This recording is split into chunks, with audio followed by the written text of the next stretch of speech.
이진우의 손에 잡히는 경제.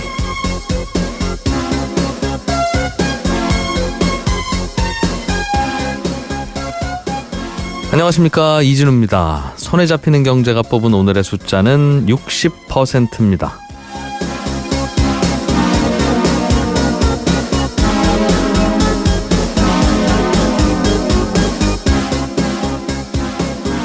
경제지표 중에 고용률이라는 지표가 있습니다. 15세에서 65세까지 인구 중에서 일자리가 있는 사람들의 비율, 이걸 뜻하는 지표인데요. 예를 들어서 이 연령대에 100명의 국민이 있는데 이 중에서 50명이 취업을 해 있다면 그 나라 고용률은 50%가 되는 겁니다. 이따가 오후 2시부터 대통령 직속 저출산 고령사회위원회가 저출산 관련해서 토론회를 여는데요. 이 토론회에서 발표될 자료 중에 여성들의 고용률이 60%를 넘기 시작하면 그때부터는 출산율이 오른다는 통계가 발표될 예정이랍니다.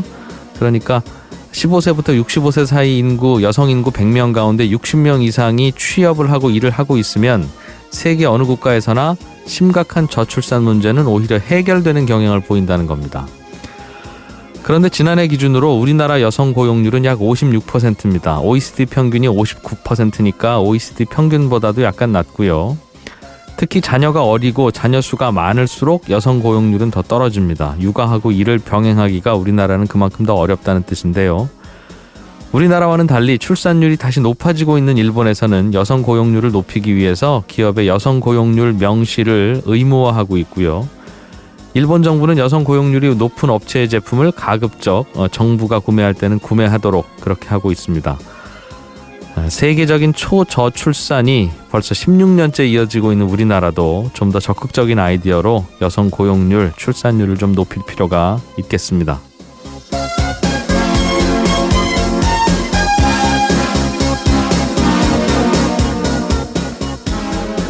12월 12일 손에 잡히는 경제입니다. 미국 정부가 한국 기업의 수출품에 대해서 반덤핑 관세를 매기기로 했는데요. 한국 기업들이 이건 좀 부당하고 억울하다면서 국제무역법원에 미국 상무부를 제소하기로 했습니다.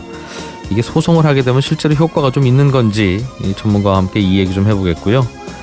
한 청취자께서 한국은 기준금리 발표할 때 1.25% 이렇게 숫자로 딱 정해서 발표하는데 미국 기준금리는 뉴스를 가만히 보니까 1에서 1.25% 이렇게 범위로 정해져서 발표되던데 왜 이렇게 여기는 모호하게 범위로 발표합니까? 이런 질문 주셨네요. 친절한 경제에서 이유를 풀어드리겠습니다.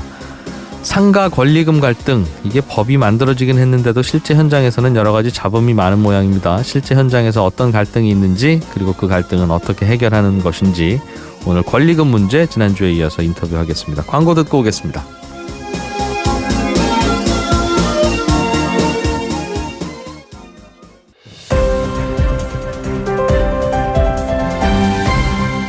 이진우의 손에 잡히는 경제. 네, 경제 뉴스들 정리해보고 가겠습니다. 오늘 경제 뉴스 따라잡기, 오늘도 김치영 기자 출장으로 정인설 기자 대신 나오셨습니다. 한국경제신문 정인설 기자입니다. 어서 오십시오. 안녕하세요. 저희 게시판에는 그냥 정인설 기자가 계속 하자는 제가 동원하진 않습니다. 소수 의견인가요? 예, 괜히 설레발쳤네요. 예, 부정청탁금지법, 일명 김영란법이 좀 달라졌네요. 예, 뭐 다들 이 숫자 너무 익숙하시죠? 350, 식사, 선물, 경조사비 350이었는데 이걸 네. 355로 바꾼다는 겁니다.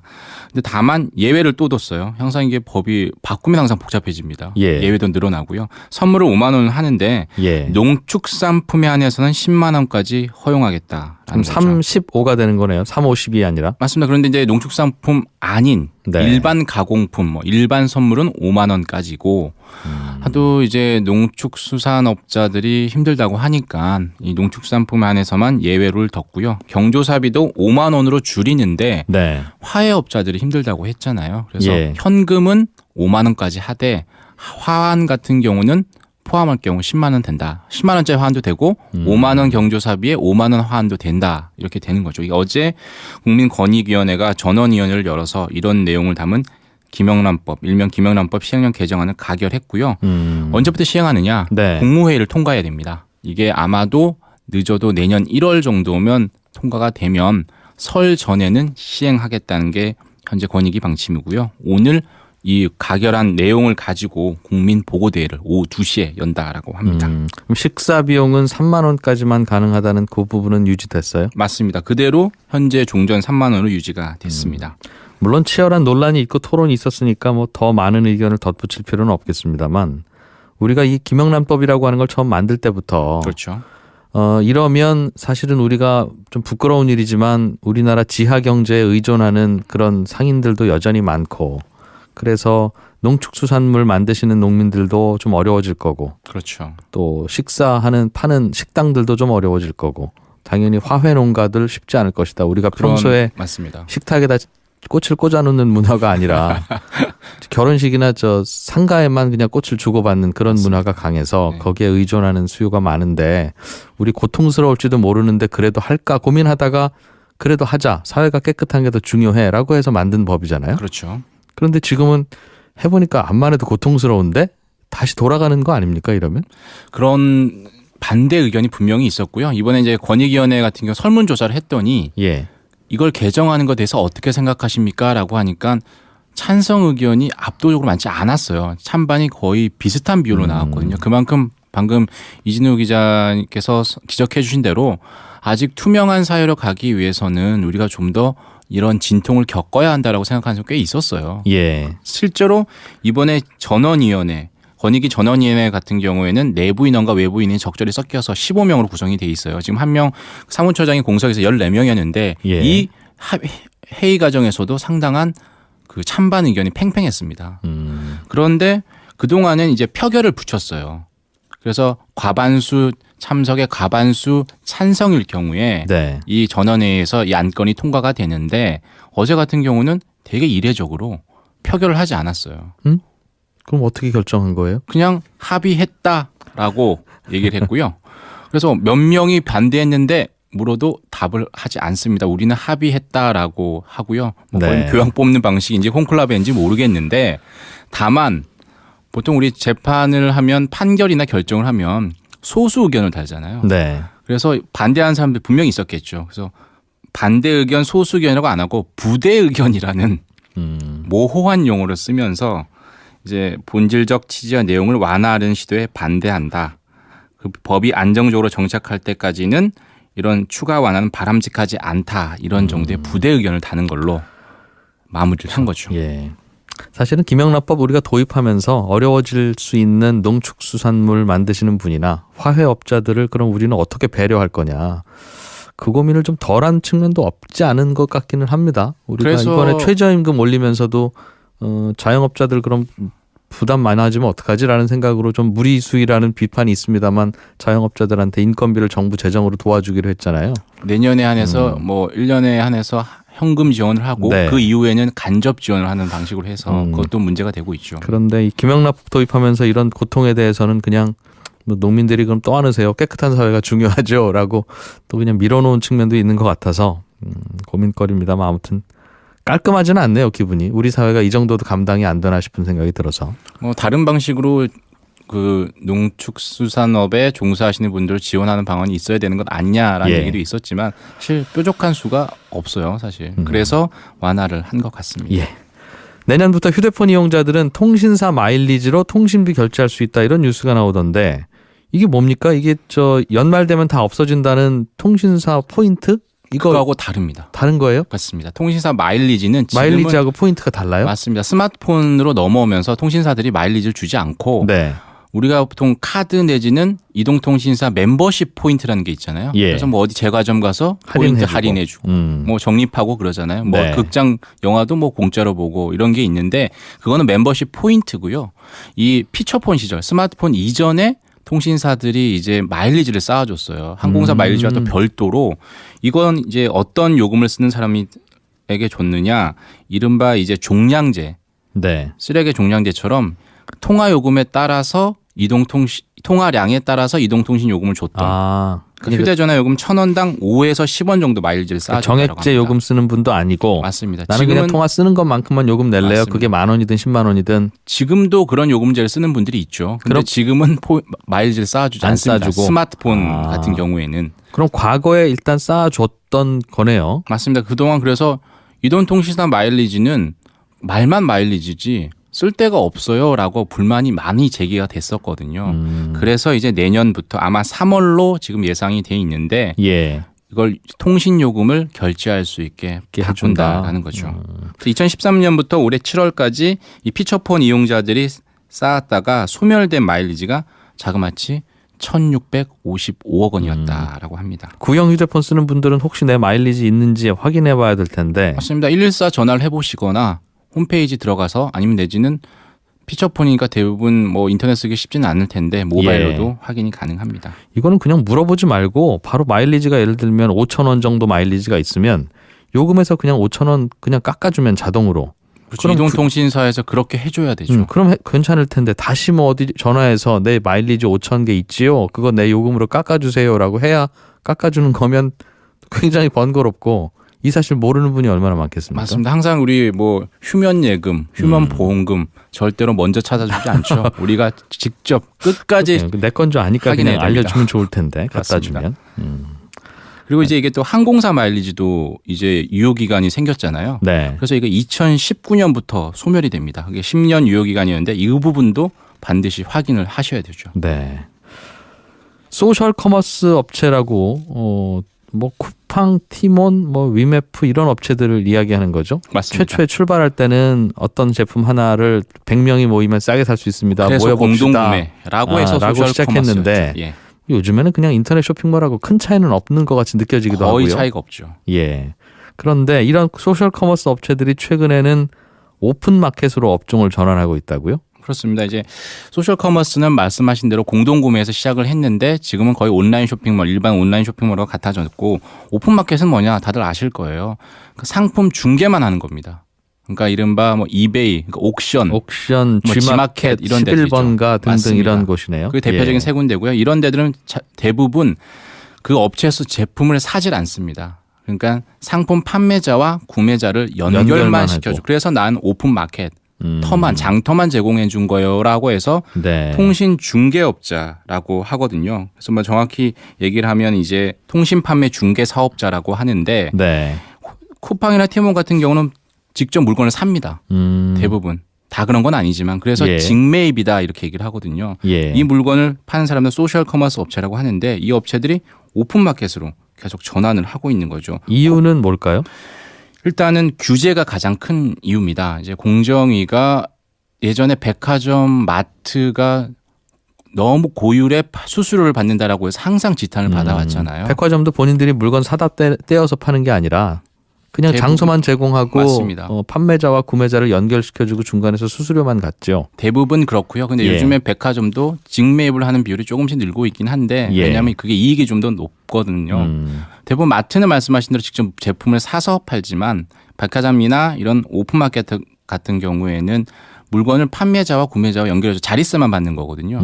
그런데 이제 이렇게 되면 어떤 게 좋냐.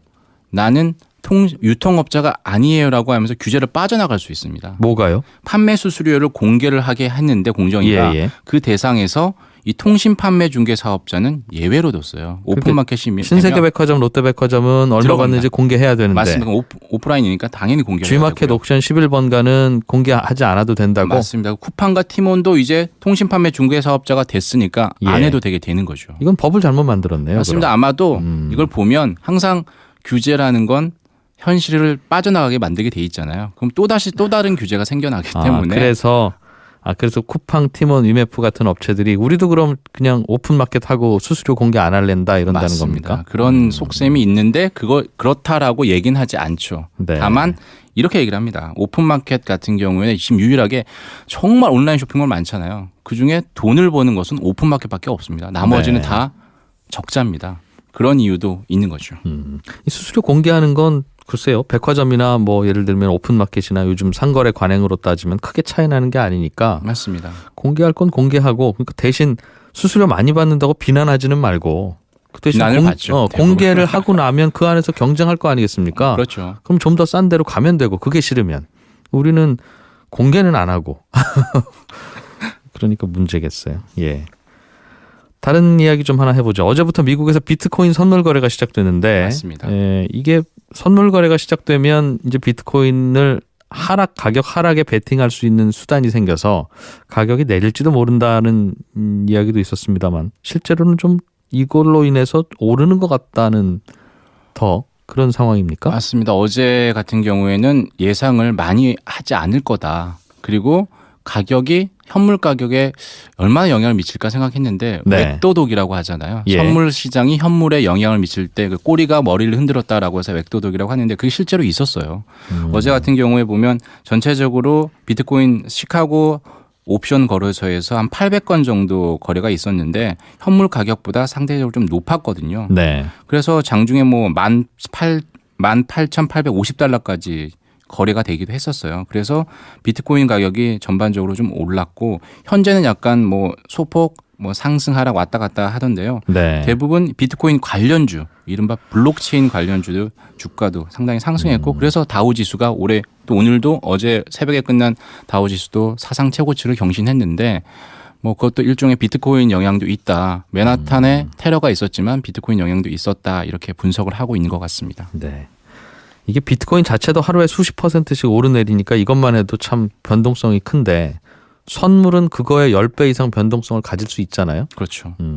정말 비트코인 투자하시는 분들 정말 피곤할 것 같아요. 예. 예. 이제 선물 시장까지 봐야 되니까요. 서울 아파트 값은 어떤지 애매합니다만 인천 경기 지역 아파트 가격은 하락하고 있다는 통계가 나왔네요. 지금 파리 부동산 대책 이후에 거래량, 거래 절벽이 있으면서 일부 강남권은 가격이 좀 올랐죠. 네. 그런데 이제 지방 같은 경우는 떨어졌고 이제 그게 인천, 경기, 수도권까지 미치고 있다라는 건데요. 서울 근처에 있는 아파트 가격은 뭐 계속 오르고 있어요. 하지만 좀 약간 외곽 지역 같은 경우에는 지난주보다 0.06% 정도 떨어졌다라는 거고요. 전세값도 예. 다시 떨어졌고 아파트 가격 0.01% 떨어졌습니다. 통계적으로 이런 정도면 실제로 가서 호가를 보면 몇 천만씩 떨어져 있는 것들이 많죠. 그게 지방에서 수도권으로 확산되는 것 아니냐라는 전망이 있습니다. 이게 다주택자들은 어쩔 수 없이 규제를 하는데 그럼 다주택자는 집을 줄이고 다주택자 규제로 인해서 집을 줄이면 이른바 똘똘한 집 한 채만 남기고 나머지를 외곽부터 줄이려고 할 거 아니겠습니까? 그렇죠. 그러니까 사실은 핵심 지역의 집값을 좀 내리려고 만든 정책인데 영향은 외곽으로부터 추워지기 시작하는 그런 결과가 오고 있는 것 같네요. 완벽한 규제나 대책이라는 건 있을 수 없는 것 같은데요. 예. 부작용을 최소화하는 게 바람직하겠죠. 네, 한국경제신문 정인설 기자였습니다. 고맙습니다. 감사합니다. 알아야 될 것들 많이 안내를 해주고 눈높이에 딱 맞는 만인의 경제 과외 선생님. 다음 순서는 친절한 경제입니다.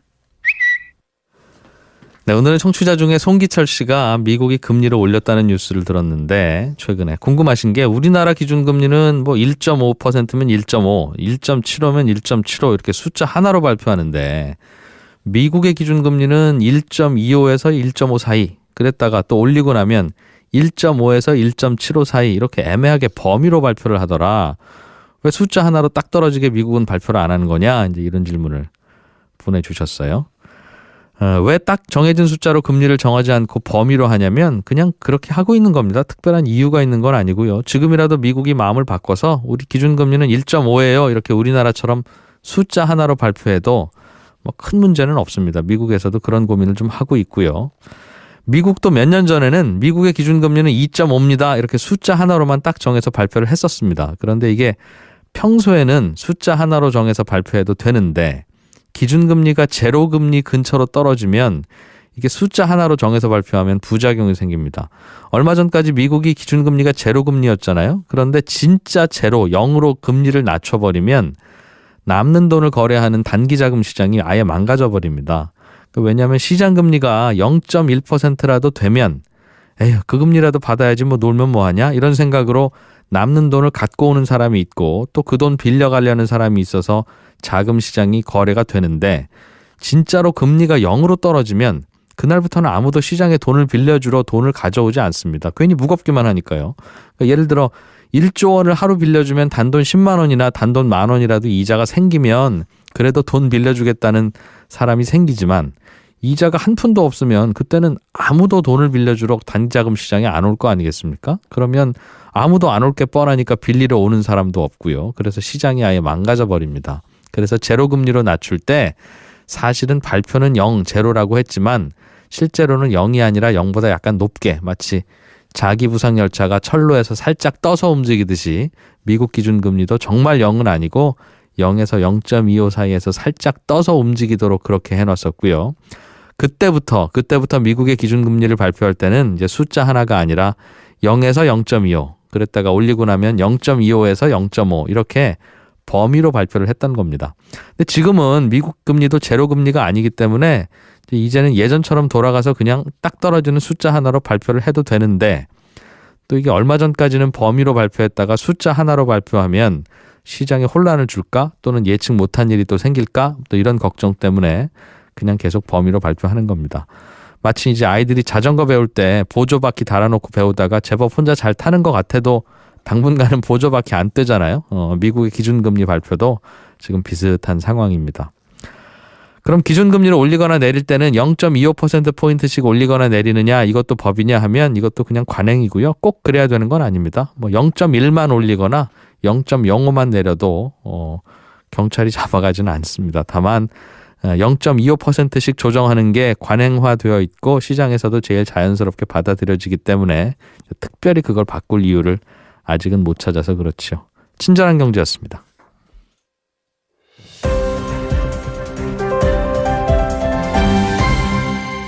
경제를 생각하는 사람들의 즐거운 습관. 이진우의 손에 잡히는 경제. 미국의 트럼프 행정부가 한국 기업들이 미국으로 수출하는 철강 제품, 화학 제품들에 대해서 고율의 반덤핑 관세를 부과하기로 했는데요. 한국 기업들은 좀 이거 억울하고 부당하다고 해서 미국의 국제무역법원 CIT에 소송을 냈다고 합니다. 이게 국제 간의 거래에서는 이런 소송을 하게 되면 어떻게 결과가 나오는지 효과는 어떤 게 있을 것인지 이게 좀 궁금해서 통상법 전문가인 이화여대 여자대학교 법학전문대학원의 최원목 교수를 전화로 연결했습니다. 최 교수님 나와 계세요? 안녕하십니까? 네, 안녕하세요. 예, 이 국제무역법원이라고 하는 건 이게 미국에서 만든 법원입니까? 미국 법원이에요?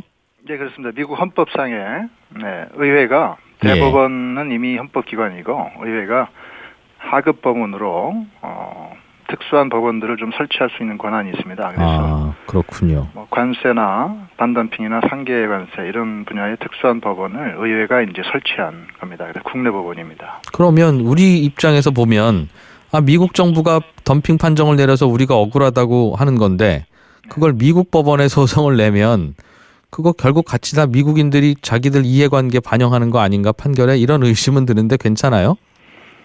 하여튼 정부의 조치, 행정 조치를 이제 법원에서 사법 심사를 하는 거는 삼권 분립 원칙상 이제 허용이 되는 거거든요. 그래서 우리나라가 이제 미국 행정부의 행정 조치를 국내법, 미국 국내법에 맞게 했는지를 심사하기 위해서 법원에 이제 제소를 하는 건데 아무래도 국제 소송보다는 국내적인 분위기에 조금 휩쓸릴 가능성은 좀 있죠. 그렇더라도 독립적인 이제 사법부의 일부분이기 때문에 상당히 법에 입각한 판결은 내릴 거라고 봅니다. 알겠습니다. 대개는 이렇게 무역 분쟁이 있을 때는 주로 WTO에 제소한다고 하지 않습니까? 이 WTO도 그래서 중간에서 이게 심판 봐주는 기구인가 보다라고 생각은 하고 있었는데 오늘 말씀하신 미국에 있는 국제무역법원에 제소하는 거하고 WTO에다가 항의하고 제소하는 거하고는 어떤 차이가 있습니까? 사실 우리나라는 좀 급하기 때문에 두 개 다 동시에 해야 되는데요. WTO는 국제 법원이기 때문에 완전히 그 국내 법원이 아니고 그래서 국가가 수행을 해야 됩니다. 그래서 국가가 예산 가지고 해야 되고 국제법을 위반했는지 여부가 이제 초점이고 근데 CIT라는 거는 미국 국내 법원이기 때문에 개인이 기업이나 개인이 직접 자기 자격으로 소송비를 기업이 내는군요. 소송을 해야 되고 모든 소송의 운영을 이제 개인이 전부 변호사 사가지고 해야 되는 거고. 그 대신 이제 이기게 되면은 개인이 소송을 했기 때문에 개인의 배상을 해줍니다. 그래서 배상금을 개인이 받을 수 있는데 WTO는 국제 소송이기 때문에 개인에게 뭐 배상금이 돌아가는 건 아니고 불법을 저지른 나라의 그 불법 조치를 이렇게 중단시킬 수 있는 명령만 받을 수 있기 때문에 개인의 손해를 배상받는 데는 한계가 있습니다. 네. 알겠습니다. 어떤 차이가 있는지 좀 이해가 됐어요. 그러면 이번에 주제인 국제무역법원 CIT에 소송낸 건 대개 결과가 나오려면 얼마나 걸립니까? 이것도 항소하고 뭐 해서 여러 번 재판해야 되는 거예요? 네, 그 CIT라는 게 1심 법원이기 때문에 예. 그걸 또 상소해서 고등법원에 제소할 수 있고 네. 또 대법원까지 또 갈 수 있는데 대개 한 2년 내지 3년 정도 기간이 걸린다고 봅니다. 그래서 예. WTO도 한 2년 정도 걸리거든요. 그래서 기간 면에서는 뭐 이렇게 가나 저렇게 가나 한 2년 정도는 각오를 해야 되는데 네. 뭐 법원의 어떤 판결력 이런 측면에서 보면 국내 법원의 판결력은 그 강제력이 집행력이 보장이 되거든요. 근데 국제법원의 판결력은 뭐 주권 국가가 사실 그 지키지 않겠다 이렇게 나자빠져 버리면은 아하. 그렇게 강제 집행할 수 있는 방법은 사실 없어요. 그럼... 간접적으로 무역법을 통해서 좀 간접적인 강제를 할 수 있는 네. 그런 정도에 그치기 때문에 CIT에 제소하는 게 강제력 측면에서는 더 확실합니다. 아, 이게 일장일단이 있군요. 그러니까 그렇습니다. CIT로 가면 이게 결국은 미국 법원이니까 미국인 입김이 들어가지 않겠느냐라는 걱정은 있는데 다만 거기에서 우리나라 손을 들어주면 당장 그 영향력이 집행력이 발휘가 되는 반면 WTO는 그나마 중립적일 것 같은데 판결 내려줘 봐야 미국 정부가 말 안 들으면 할 수 없다는 뜻이네요. 그렇습니다. 네. 혹시 그럼 한국 기업이 과거에도 이렇게 반덤핑 판정 받았다가 미국 국제무역법원에 미국 정부 제소해서 우리 입장에서 보면 이긴 사례가 있습니까? 참 이긴 사례를 찾기는 힘든데요. 네. 사실 1999년도부터 제가 알기로는 삼성전자가 계속 CIT에 제소를 해왔는데요. 네. 계속 패소했고 하이닉스도 제소했다 패소하고 또 2014년 정도는 아마 LG도 이제 제소하기 시작했는데요. 네. 거의 다 패소를 했는데 아마 2014년 4월 달에 삼성이 대용량 세탁기를 가지고 네. 상계관세 조치에 대해서 상무부 판정을 이제 불복하면서 제소를 해서 전체는 이기지 못하고 부분적으로는 승소한 그런 케이스는 있어서 대부분은 불리한데 법적인 하자를 확실하게 찾아낼 수 있다면 또 승소할 수도 있는 절차라고 생각을 합니다. 그렇군요. 되게 왜 이렇게 싸우는가를 들여다보면 덤핑을 했다는 거 아니겠습니까? 예. 그리고 덤핑이라고 하는 건 제가 듣기로는 한국에서는 세탁기 하나에 50만 원에 팔면서 왜 같은 세탁기 같은데 미국에서는 30만 원에 파느냐. 네. 이런 항의를 미국에서 한다는 뜻인데 네. 그거는 서로 가격 조사해보면 정확히 나오는 거 아닙니까? 논란하고 말고 할 게 아니라 네. 아니다 이거 한국에서 파는 거하고 다른 거다라고 하면 한국 쪽 손을 들어주는 거고 실제로 같은 제품이면 우리가 잘못한 게 맞는데 덤핑을 하는 게 잘못이라면 이걸 실제 재판 과정에서 뭐가 그렇게 논란이 돼요? 간단한 경우는 그런데요. 근데 이제 국내에서 판매한 가격이 수도 없는 많은 가격이 있고, 예. 또 우리나라에서 이제 삼성이 판 것도 관계사끼리 이렇게 좀 싸게 판 가격도 있을 수 있고, 예. 관계가 없는 독립적인 사람한테 좀 제대로 판 것도 있고, 네. 해서 그 가격 기준을 어떻게 잡느냐 하는 게 서로 이제 공방이 있을 수 있고요. 수출 가격 같은 경우도 미국에서 수출해서 판매한 가격이 대표성이 있느냐. 네. 다른 나라를 우회해서 또 수출한 가격도 있고 해가지고 두 가격의 차이를 계산하는 게 좀 상당히 테크니컬한 측면이 있어서 그걸 가지고 다툼의 서로 여지가 싸우는 좀 측면이 있겠군요. 있습니다. 예. 최 교수님께서는 실제 사례들도 많이 좀 들여다 보셨을 텐데 미국의 재판 결과야 뭐 우리한테 불리하게 나왔다고 합니다만 이건 그냥 평소에 좀 여쭙고 싶었던 건데 실제로 우리나라가 좀 잘못한 경우가 많아요? 아니면 억울한 경우가 많습니까? 항상 보도로 접하고 나면 다툰다는 보도만 접하게 되고 실제로 어떻게 팔았는지에 대해서는 구체적인 게 발표되지 않아서요. 과거에 좀 덤핑이라는 걸 조금 한 측면은 좀 있죠. 예. 그렇게 해서 국가가 좀 발전한 측면이 있는데, 근데 요즘에는 이제 기업들도 글로벌화되고 해가지고 그런 거 다 계산하면서 제대로 사실 장사를 하고 이런 측면이 있는데, 이제 지금 문제는 이제 미국이 보호무역주의적으로 이렇게 전체적으로 기우는 바람에. 네. 조금 꼬투리를 잡아서 과도하게 부풀려서 반덤핑 관세를 좀 많이 때리고 또 관계사 간의 거래 이런 것도 좀 너무 이렇게 폭넓게 규정을 해서 많은 부분을 이렇게 가격을 좀 조작한 측면이 있고 네. 그런 식으로 미국의 그 상무부가 좀 판정을 내리는 경향이 있습니다. 트럼피즘이 이제 등장하고 나서의 일반적인 경향인데요. 근데 그거를 미국의 법원이 관세 법원이 얼마나 제대로 잡아주느냐 하는 얘기인데요. 근데 관세법원이라는 게 행정부의 조치를 그렇게 쉽게 번복하거나 좀 그러지 않으려는 좀 성향이 있습니다. 네. 정부가 좀 이렇게 재량권이 좀 있어야 되거든요. 행정 조치를 할 때. 그래서 재량권의 영역을 좀 많이 인정해주는 측면이 트럼프 대통령이 등장하고 나서 조금 더 강화돼가지고 그런 측면에 그 엄밀한 판정을 좀 유도하는 그런 전략을 세워야 되는데 지금 미국 전체적인 분위기에서는 우리가 이렇게 제소하는 게 이렇게 만만치 않은 케이스라고 봅니다. 뭐 분위기 좀 달라질 때까지 우리 기업들 더 조심할 수밖에 없겠다 그렇게 들리네요. WTO 제소도 하고 국내 소송도 하고 그래서 양 트랙으로 이렇게 해서 주장할 건 주장하면서 압력을 좀 넣는 방법이 유일한 방법인 것 같습니다. 예. 이화여자대학교 법학전문대학원의 최원목 교수였습니다. 고맙습니다. 네, 감사합니다.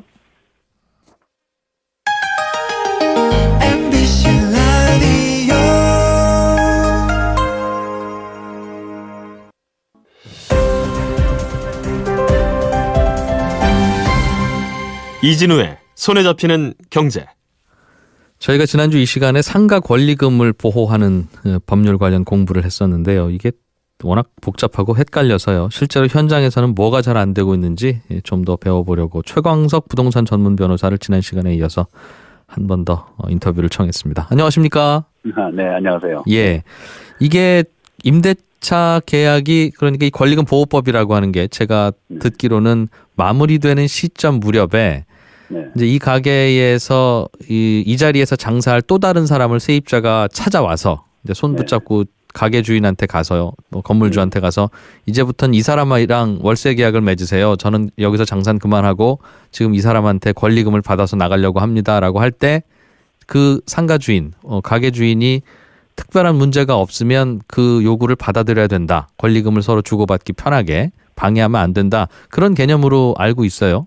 네, 그렇습니다. 정확합니다. 네. 예. 그런데 그게 임대차 계약이 마무리되는 시점 근처라고 하는 게 정확히 언제쯤이면 해준다는 겁니까? 한 2년 장사하고 나서 그런 사람 찾아와도 되고 한 7년 하고 나서 찾아와도 되는 거예요, 지금? 일단은 법에는 지금 임대차 종료 시점부터 소급해서 3개월까지. 네. 요렇게 이제 그런 그 회수 청구를 할 수 있도록 하고 있는데요. 예. 그게 이제 5년 이상 장사한 사람들도 그런 권리를 행사할 수 있느냐 이런 부분은 조금 판례상 논란이 있습니다만, 예. 현재 그 항소심 대법원은 아직 없고요. 예. 항소심 판례까지는 5년 이상 장사한 분들도 그런 회수 청구권이 있다. 보호받는 걸로 하고 있습니다. 예, 그러면 그렇습니다. 7, 8년 됐건 10년이 넘었건 혹은 2년밖에 안 됐건 1년밖에 안 됐건 권리금 회수하는 건 괜찮다는 뜻이네요. 계약 기간 종료되기 3개월 전에만 여기서 장사할 새로운 세입자를 데려오기만 하면. 예, 그렇죠. 예. 그런데 저거 보면 그럼 그 법대로 잘 지키면 될 것 같은데 실제 현장에서는 어떤 문제 때문에 갈등이 생깁니까? 이 법 자체가 조금 그 권리금 자체가 이제 기본적으로 좀 애매한 개념인데다가 이 애매한 개념을 이제 법에 도입을 하면서 역시 마찬가지로 애매한 규정을 조금 이렇게 가미하고 있기 때문에 분쟁의 소지가 원천적으로 많을 수밖에 없는 법이었습니다. 법 자체가 모호하게 만들어졌다?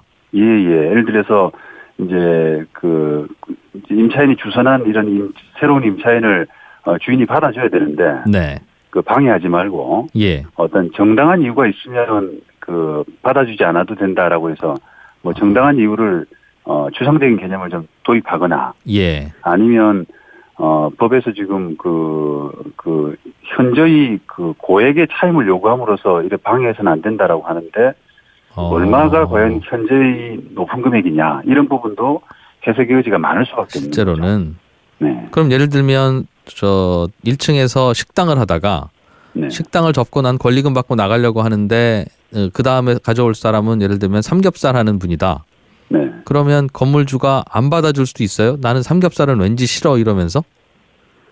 그런 부분이 그 이제 업종 선택을 주인이 못하도록 예. 하지 못하는 것이 일단 원칙이라고 봐야 됩니다. 예. 아직 판례는 없습니다만 그게 일단 임차인이 소개한 세입자는 기본적으로는 받아줘야 되는 예를 들어서 뭐 주인 그 월세를 못 낼 그런 아주 경제적으로 처지에 있거나 하는 그런 사람이 아니라면 받아줘야 되거든요. 네. 그런데 업종을 이유로 이제 그거를 거부하게 되는 것은 원칙적으로는 방해라고 볼 수 있는 거죠. 그렇죠. 그 업종이 내 마음에 안 든다는 이유로 자꾸 이 사람은 안 돼, 이 사람은 안 돼 그러면 그 누구한테 그러면 그 다음 게 인계해서 권리금 받아가겠어요. 그러니까. 근데 조금 이제 그렇게 단순한 케이스는 문제가 없습니다만. 예. 예를 들어서 조금 누구라도 조금 건물주라도 싫어하는 업종 있지 않습니까? 예를 들면 뭐 이제 안마시술소라든지. 네. 다른 조금 이렇게 눈살 찌푸리는. 뭐 그럴 수도 있고 제 생각에는 건물주의 특성에 따라서는 네. 막 요란하고 손님 많이 드는 그런 가게는 싫어요 하는 분도 있을 수 있고. 네. 뭐 그럴 수는 있을 것 같습니다. 그러니까 특성에 따라서 내지는 여러 취향이 다르니까요, 각자. 그러니까요. 근데 이제 주인의 어떤 건물주의 주관적인 그런 부분을 가지고 세입자를 거부하는 것은 안 되지만. 네. 예를 들어서 누구라도 조금 이렇게 그거는 조금 안 했으면 좋겠는데라고 하는 그런 업종인 것 같으면은 그걸 이유로 해서 주인이 거부했다고 할 때 과연 그걸 이제 방해라고 할 수 있느냐 이런 논란이 생길 수밖에. 그럼 법에는 예를 들면 뭐 통상적으로 거부감이 강한 업종은 안 된다고 되어 있습니까? 없죠. 그러면 없죠. 우리나라에서 그런 예를 들면 예를 들어 주셨으니까 안마시술소 같은 업종이 네. 장사를 하면 안 되는 불법 업종이라면 모르겠으되 네. 장사를 할 수 있는 업종이면 거기에 대해서 좋게 생각하든 나쁘게 생각하든 그거는 건물주의 취향일 뿐이고 네. 그거는 받아들여야 되지는 않나요? 그런데 실제로는 그것 때문에 재판을 가기도 하고 심지어 지기도 합니까? 세입자가? 지금 이제 그런 분쟁이 아직은 많지 않아서 제가 단정적으로 말씀드릴 수 없는데 예. 일단은 원칙은 받아주는 것이 거부하지 못하는 것이 원칙이라고 봐야 됩니다. 그런데 이제 예. 사회 통념상 그게 아까 이제 안마시술소를 제가 예를 드렸습니다만 네. 거기서 이제 범법 행위들이 이렇게 많이 일어나는 경우가 많잖아요. 네. 성매매 같은 경우가. 예. 그러니까 그런 사회 통념이 있기 때문에 건물주로서는 나는 이제 그런 거 신경 쓰기 싫다. 예. 이제 이런 생각으로 거부를 하게 되는데 과연 그런 받아들여지느냐. 거부가 참 애매하겠네요. 예. 그렇습니다. 그러면 나는 같은 이유로 사람들 많이 몰리고 시끄러운 식당은 여러 가지 민원 소지도 있고 그러다가 싸움이라도 나고 그러면 난 골치 아프다 싫다고 하면 그거 정말 권리금 안 지켜주려고 싫은 건지 아니면 그분의 감정이 정말 싫은 건지는 판단이 쉽지 않겠네요. 예, 그러니까 이제 원칙은 알겠습니다. 건물주의 개인적인 취향 이런 부분은 부득이하게 이제 배제할 수밖에 없는. 네. 그렇지 않으면은 세입자가 권리금 회수해 나가는 그런 부분이 방해될 수밖에 없지 않습니까? 그렇겠어요. 이거는 법에는 애매하니 실제로 재판을 해서 뭐 대법원 재판까지 받아보던 결과가 나와야 되겠습니다. 네. 예. 또 그러면 예를 들면 이런 건 어떻습니까? 나한테는 월세 100만 원에 주던 가게를 새로운 세입자를 찾아왔는데 세입자가 특별히 마음에 들지 않는 부분은 아니나 월세를 예를 들면 250만 원으로 올리면 네. 새로 들어오는 세입자는 못 들어오거나 아니면 들어오더라도 나한테 권리금을 많이 주지는 않을 거 아니겠습니까? 네네. 그럴 경우에는 나는 권리금을 못 찾아가는 셈이 되는 건데 네. 그렇다고 집주인 상가주인한테 월세를 많이 올리지 말라고 할 수도 없고 이게 그 부분은 어때요? 그게 법에는 지금 주변 시세에 비해서 현저히 높은 금액을 요구하는 것을 새로운 세입자에게 네. 그걸 대표적인 방향으로 보고 있는데요. 지금 앵커께서 예를 들어 주신 100만 원 하던 데를 250만 원 하면 누가 보더라도 좀 이렇게 많아 보이지 않습니까? 한꺼번에는 많이 올렸죠. 예. 그렇죠. 예. 그런데 그게 주변 시세가 뭐 250에 맞다. 250 정도는 한다. 그동안 안 올렸기 때문에. 네. 그렇다 그러면은 이제 그게 정당한 행위라고 할 수 있는데요. 예. 만약에 이제 주변 시세가 뭐 한 230만 원 정도 된다. 또는 200만 원 정도 된다라고 하면은 과연 그걸 250만 원 정도 올리는 것을 현저히 높다고 할 수 있느냐? 예, 그렇습니다. 이것도 결국은 삽이 안 되면 재판 가야 되는 문제네요. 그렇습니다. 이제 법관의 어떤 가치관 이런 부분들이 반영될 수밖에 없는 애매모호한 알겠습니다. 상황이죠. 대개는 집주인이 장사를 한다거나 아니면 우리 조카가 와서 장사하기로 했어요. 아니면 뭐 우리 아들이 할 거야라고 하면서 그냥 내보내는 경우들도 있을 텐데 네. 그거는 합법입니까? 아니면 그러면 안 됩니까? 지금 우리가 이제 상가 권리금 법이 만들어진 이후에는 이제 그런 행위들은 당연히 이제 불법이 되는 거죠. 하면 안 돼요? 네. 그러면 분명히 아들이나 조카 혹은 내가 직접 이 자리에서 장사를 할 계획이 있는데도 네. 여기서 장사하는 사람이 새로운 세입자 데려오면서 이 사람이랑 계약하라고 하면 그건 따라야 된다는 말이군요. 그렇습니다. 그래요. 만약 그렇지 않으면 이제 보상을 해줘야 되고. 예. 네.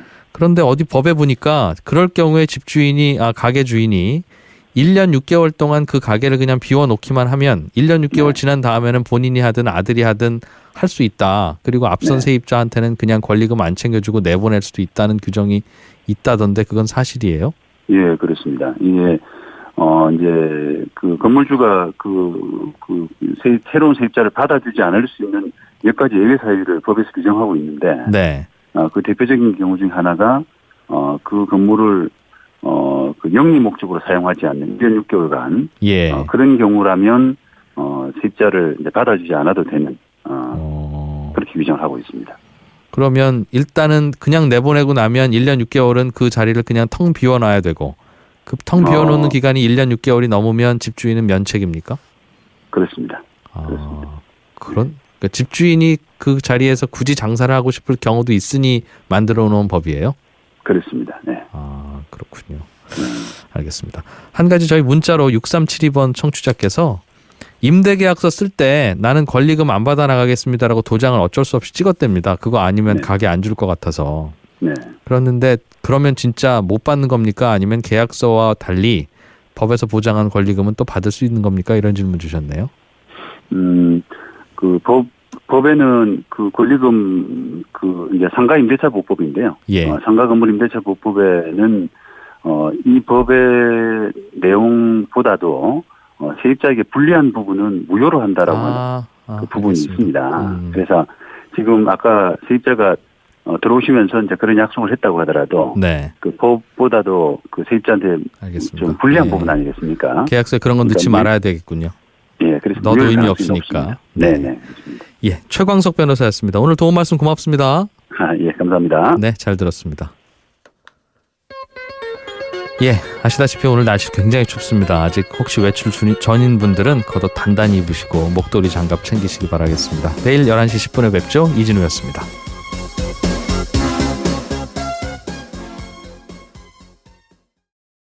생각하는 사람 꽤 있었어요. 예. 실제로 이번에 전원위원회, 권익위 전원위원회 같은 경우에는 내부 인원과 외부 인원이 적절히 섞여서 15명으로 구성이 돼 있어요. 지금 한 명 사무처장이 공석에서 14명이었는데 이 회의 과정에서도 상당한 그 찬반 의견이 팽팽했습니다. 그런데 그동안은 이제 표결을 붙였어요. 그래서 과반수 참석의 과반수 찬성일 경우에 이 전원회의에서 이 안건이 통과가 되는데 어제 같은 경우는 되게 이례적으로 표결을 하지 않았어요. 그럼 어떻게 결정한 거예요? 그냥 합의했다라고 얘기를 했고요. 그래서 몇 명이 반대했는데 물어도 답을 하지 않습니다. 우리는 합의했다라고 하고요. 교양 뽑는 방식인지 콘클라베인지 모르겠는데 다만 보통 우리 재판을 하면 판결이나 결정을 하면 소수 의견을 달잖아요.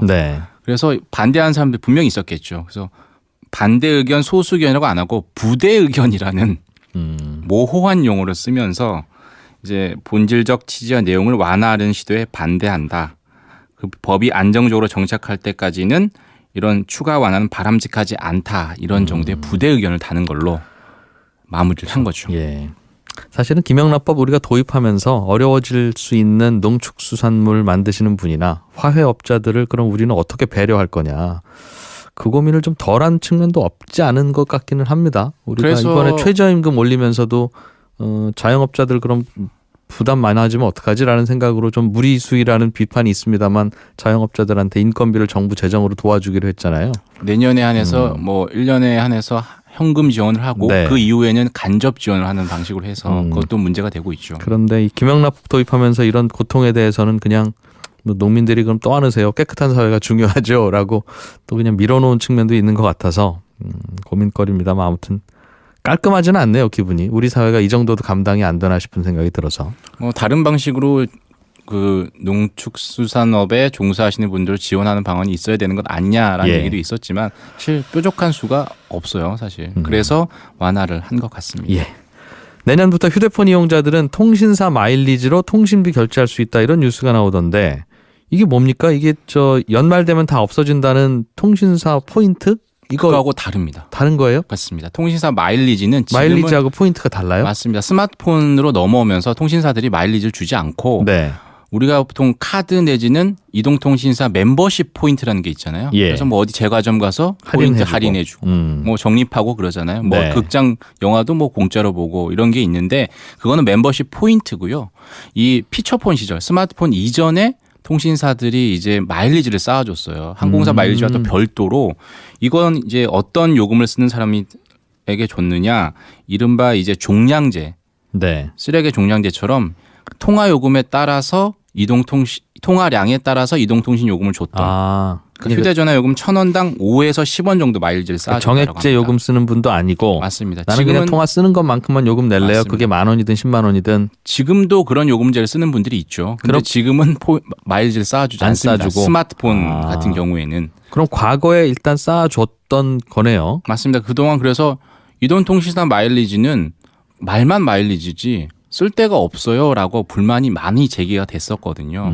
그래서 이제 내년부터 아마 3월로 지금 예상이 돼 있는데 예. 이걸 통신 요금을 결제할 수 있게 바꾼다라는 거죠. 2013년부터 올해 7월까지 이 피처폰 이용자들이 쌓았다가 소멸된 마일리지가 자그마치 1,655억 원이었다라고 합니다. 구형 휴대폰 쓰는 분들은 혹시 내 마일리지 있는지 확인해 봐야 될 텐데. 맞습니다. 114 전화를 해보시거나 홈페이지 들어가서 아니면 내지는 피처폰이니까 대부분 뭐 인터넷 쓰기 쉽지는 않을 텐데 모바일로도 확인이 가능합니다. 이거는 그냥 물어보지 말고 바로 마일리지가 예를 들면 5,000원 정도 마일리지가 있으면 요금에서 그냥 5,000원 그냥 깎아주면 자동으로. 그렇죠. 이동통신사에서 그렇게 해줘야 되죠. 그럼 괜찮을 텐데 다시 뭐 어디 전화해서 내 마일리지 5,000개 있지요. 그거 내 요금으로 깎아주세요라고 해야 깎아주는 거면 굉장히 번거롭고 이 사실 모르는 분이 얼마나 많겠습니까? 맞습니다. 항상 우리 뭐 휴면 예금, 휴면 보험금 절대로 먼저 찾아주지 않죠. 우리가 직접 끝까지 내 건 줄 아니까 그냥 알려주면 좋을 텐데 갖다 맞습니다. 주면. 그리고 이제 이게 또 항공사 마일리지도 이제 유효 기간이 생겼잖아요. 네. 그래서 이게 2019년부터 소멸이 됩니다. 그게 10년 유효 기간이었는데 이 부분도 반드시 확인을 하셔야 되죠. 네. 소셜 커머스 업체라고 뭐 쿠팡, 티몬, 뭐 위메프 이런 업체들을 이야기하는 거죠. 맞습니다. 최초에 출발할 때는 어떤 제품 하나를 100명이 모이면 싸게 살 수 있습니다. 그래서 모여봅시다. 공동구매라고 해서 라고 소셜 시작했는데 커머스였죠. 예. 요즘에는 그냥 인터넷 쇼핑몰하고 큰 차이는 없는 것 같이 느껴지기도 거의 하고요. 차이가 없죠. 예. 그런데 이런 소셜 커머스 업체들이 최근에는 오픈 마켓으로 업종을 전환하고 있다고요? 그렇습니다. 이제 소셜 커머스는 말씀하신 대로 공동구매에서 시작을 했는데 지금은 거의 온라인 쇼핑몰, 일반 온라인 쇼핑몰과 같아졌고 오픈마켓은 뭐냐 다들 아실 거예요. 그 상품 중개만 하는 겁니다. 그러니까 이른바 뭐 이베이, 그러니까 옥션, 뭐 G마켓 이런 데들이죠. 11번가 등등 맞습니다. 이런 곳이네요. 그 대표적인 예. 세 군데고요. 이런 데들은 대부분 그 업체에서 제품을 사질 않습니다. 그러니까 상품 판매자와 구매자를 연결만 시켜줘. 그래서 난 오픈마켓. 장터만 제공해 준 거요라고 해서 네. 통신 중개업자라고 하거든요. 그래서 뭐 정확히 얘기를 하면 이제 통신 판매 중개 사업자라고 하는데 네. 쿠팡이나 티몬 같은 경우는 직접 물건을 삽니다. 대부분 다 그런 건 아니지만 그래서 예. 직매입이다 이렇게 얘기를 하거든요. 예. 이 물건을 파는 사람들 소셜 커머스 업체라고 하는데 이 업체들이 오픈마켓으로 계속 전환을 하고 있는 거죠. 이유는 뭘까요?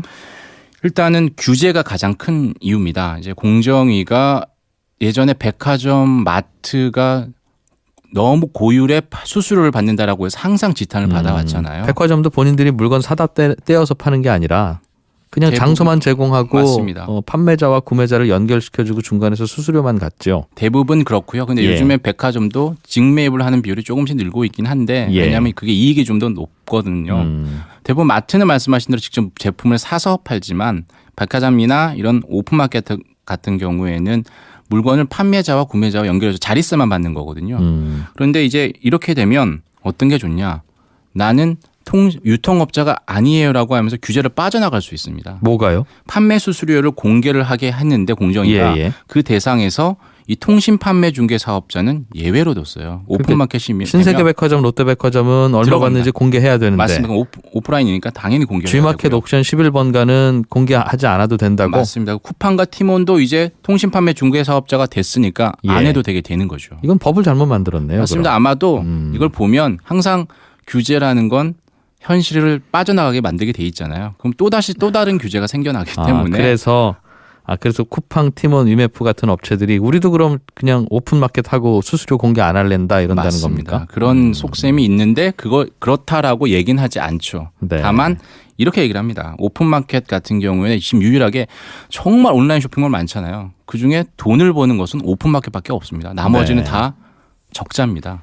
그런 이유도 있는 거죠. 이 수수료 공개하는 건 글쎄요. 백화점이나 뭐 예를 들면 오픈마켓이나 요즘 상거래 관행으로 따지면 크게 차이 나는 게 아니니까 맞습니다. 공개할 건 공개하고 그러니까 대신 수수료 많이 받는다고 비난하지는 말고 그 대신 비난을 받죠, 공개를 하고 나면 그 안에서 경쟁할 거 아니겠습니까? 그렇죠. 그럼 좀 더 싼 데로 가면 되고 그게 싫으면 우리는 공개는 안 하고 그러니까 문제겠어요. 예. 다른 이야기 좀 하나 해보죠. 어제부터 미국에서 비트코인 선물 거래가 시작됐는데 맞습니다.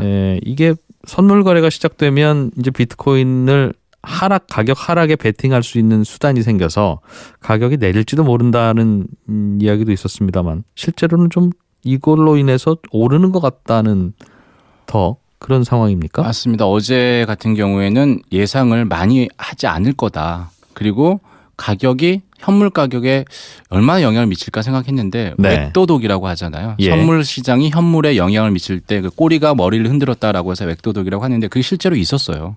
어제 같은 경우에 보면 전체적으로 비트코인 시카고 옵션 거래소에서 한 800건 정도 거래가 있었는데 현물 가격보다 상대적으로 좀 높았거든요. 네. 그래서 장중에 뭐 18,850달러까지 거래가 되기도 했었어요. 그래서 비트코인 가격이 전반적으로 좀 올랐고 현재는 약간 뭐 소폭 뭐 상승 하락 왔다 갔다 하던데요. 네. 대부분 비트코인 관련주, 이른바 블록체인 관련주도 주가도 상당히 상승했고 그래서 다우 지수가 올해 또 오늘도 어제 새벽에 끝난 다우 지수도 사상 최고치를 경신했는데 뭐 그것도 일종의 비트코인 영향도 있다. 맨하탄에 테러가 있었지만 비트코인 영향도 있었다. 이렇게 분석을 하고 있는 것 같습니다. 네. 이게 비트코인 자체도 하루에 수십 %씩 오르내리니까 이것만 해도 참 변동성이 큰데 선물은 그거의 10배 이상.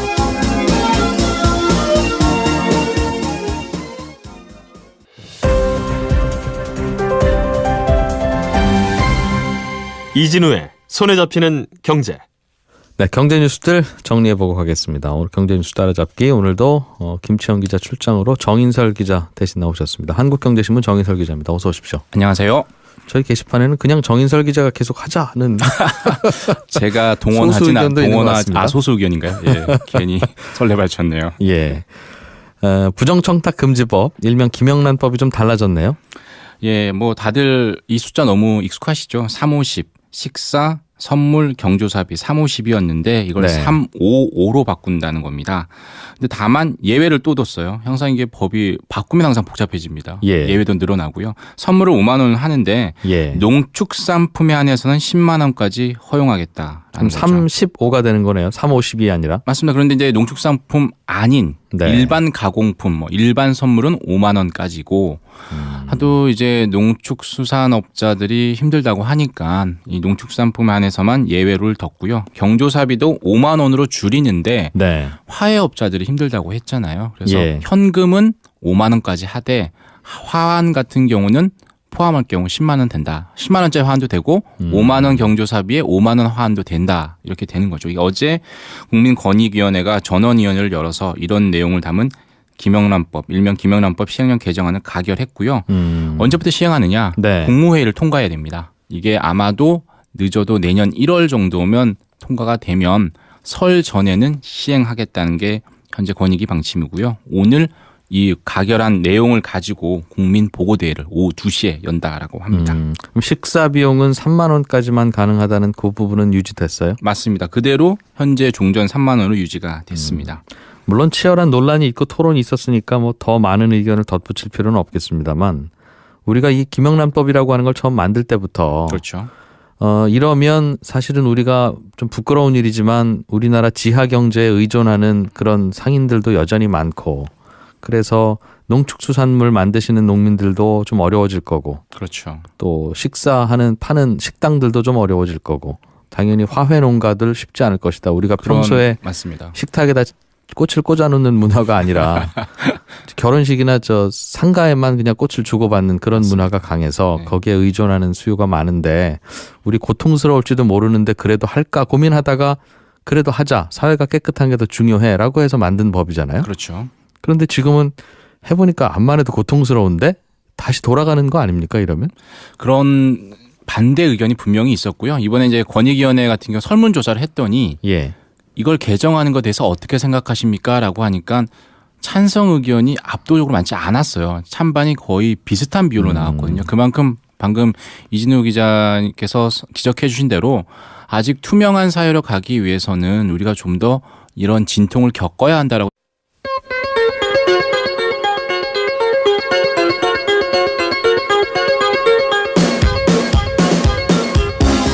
이진우의 손에 잡히는 경제.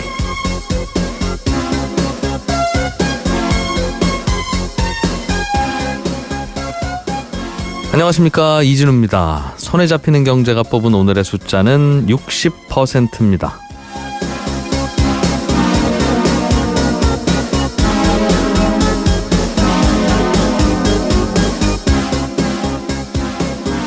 경제지표 중에 고용률이라는 지표가 있습니다. 15세에서 65세까지 인구 중에서 일자리가 있는 사람들의 비율, 이걸 뜻하는 지표인데요. 예를 들어서 이 연령대에 100명의 국민이 있는데 이 중에서 50명이 취업을 해 있다면 그 나라 고용률은 50%가 되는 겁니다.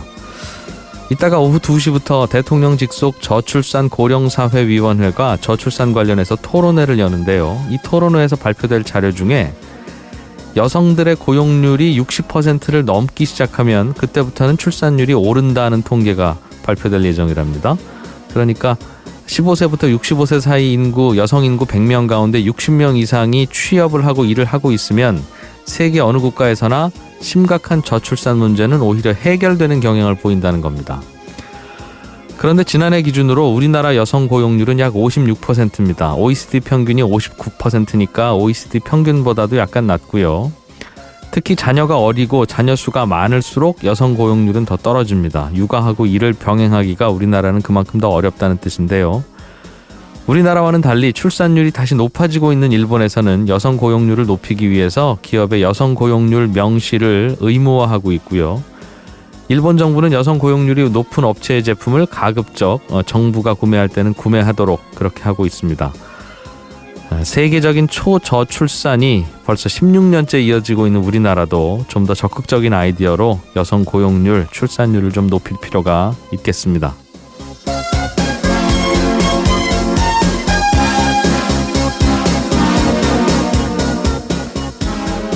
12월 12일 손에 잡히는 경제입니다. 미국 정부가 한국 기업의 수출품에 대해서 반덤핑 관세를 매기기로 했는데요. 한국 기업들이 이건 좀 부당하고 억울하다면서 국제무역법원에 미국 상무부를 제소하기로 했습니다.